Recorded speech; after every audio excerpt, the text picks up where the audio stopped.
The night was heavy with silence, broken only by the rhythmic patter of rain on the asphalt. A lone car moved steadily down the deserted stretch of road, its headlights cutting through the dark. Tina Jones, seated behind the wheel, tightened her grip on the steering wheel. She had seen this scene play out too many times before, and she knew exactly what was coming. The rearview mirror reflected the unmistakable glow of flashing blue lights, a police cruiser pulling her over. She sighed, exhaustion washing over her like the rain outside.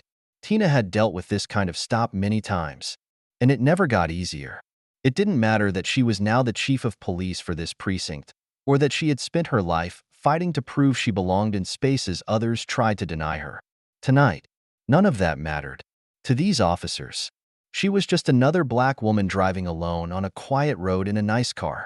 Tina pulled over, the car's tires crunching against the wet gravel. Her hands went instinctively to 10 and 2 on the wheel, a reflex born from years of hard lessons. She waited, her heartbeat steady but her irritation simmering beneath the surface. Two officers emerged from the cruiser, their flashlights cutting through the rain as they approached her car. Even from a distance, she could see their hands resting on their holsters, their postures stiff and ready for confrontation. License and registration. The older of the two, Officer Porter, barked as he reached her window. His voice was sharp, carrying the weight of assumed authority. Behind him, his younger partner stood silently, his gaze darting nervously around as though expecting trouble. Tina handed over her documents without a word. Staring straight ahead, Porter snatched them from her hand, not even glancing at her, and walked back to the cruiser. She watched him in her side mirror, his posture stiff and his head bent low as he studied her paperwork. It didn't take a genius to figure out what was happening. He wasn't looking for a traffic violation. He was trying to figure out why a black woman was driving a car this nice, in this neighborhood, at this time of night. Her patience wore thinner by the second. Do you pull everyone over like this? Or am I just lucky tonight? Tina called out, her tone calm but laced with a challenge. Porter turned sharply, his eyes narrowing. What's that supposed to mean? He snapped.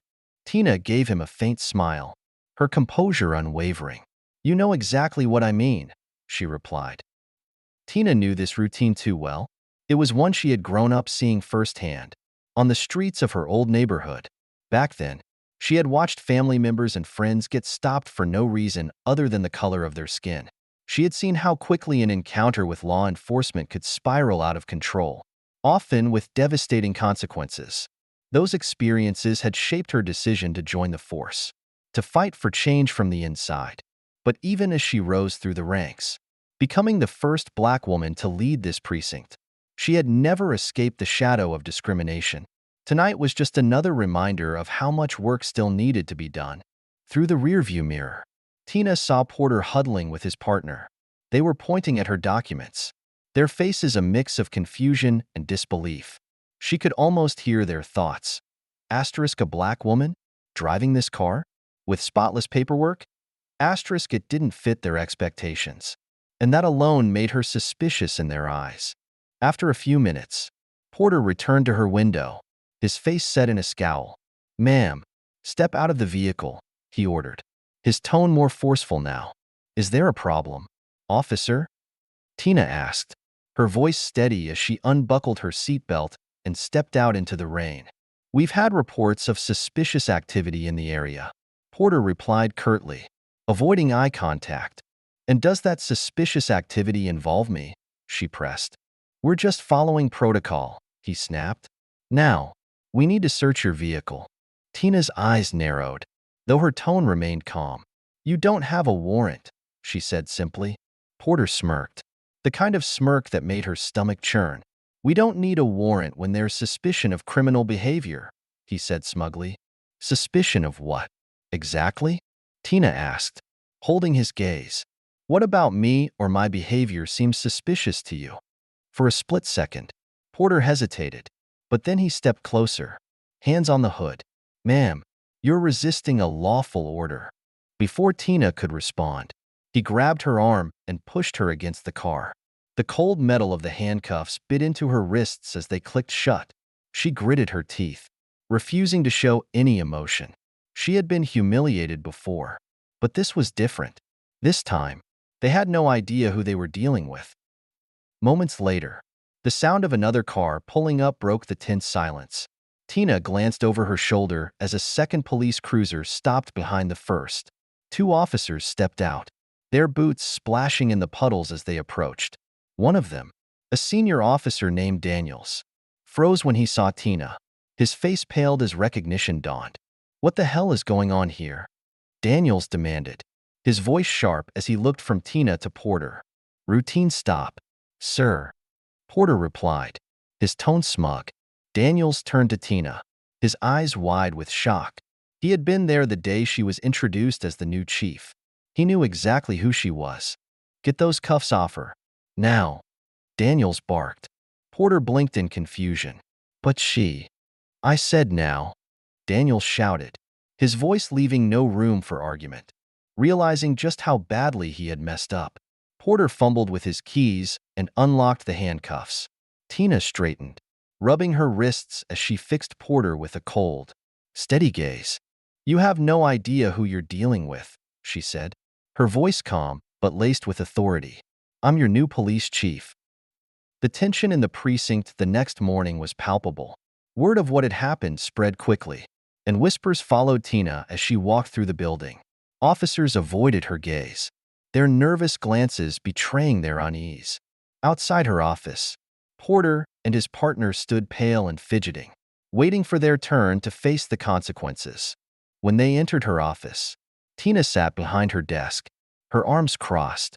Her expression was unreadable, but the weight of her authority filled the room.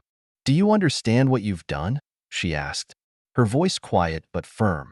Porter opened his mouth, but no words came out. His partner stared at the floor, too afraid to meet her eyes.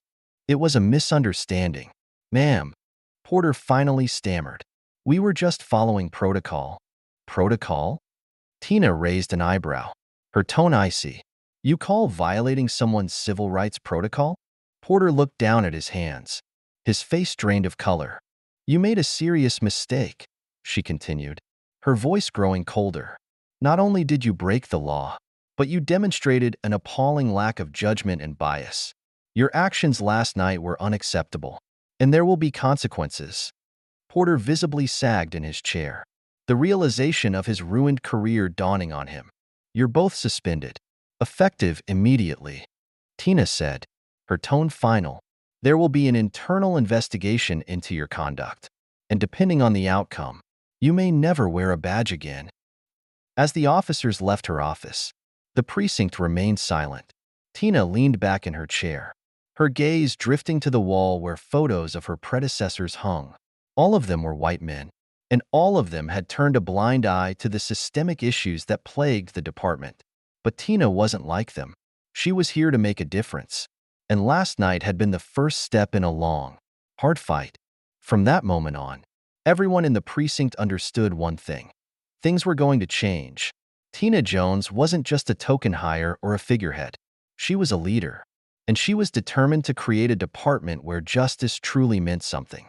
This wasn't just a personal victory for Tina. It was a triumph for everyone who had ever been wronged by a system that was supposed to protect them. Tina Jones had proven that the law was for everyone, and under her watch, no one, not even her own officers, was above it.